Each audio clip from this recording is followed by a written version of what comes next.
bakal maca Lata dina Kuningan. Kabupaten Kuningan hayana lain daerah macet. Tapi dina mangsa usum mudik lebaran mah hayana moal jauh beda jeung di kota gede saperti Bandung jeung Jakarta. Kapolres Kuningan AKBP Wahyu Bintono Haribawono netelakeun kasiapana mikeun nartibkeun arus mudik Senen. Nurutkeun Wahyu jalan nu biasa macet dina usum lebaran teh lain diantarana Cilimus, Pasar Karamata Mulya, Pasar Ciawi Gebang, jeung nu sababaraha daerah Sajena.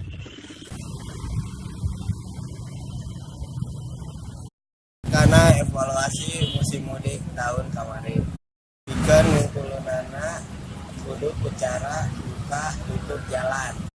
Kuningan, saya diminangka daerah penghubungan wisatawan.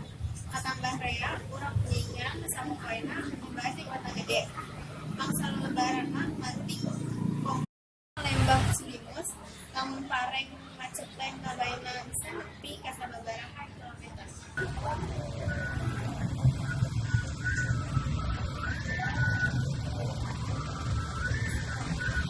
Nutup Sunda News.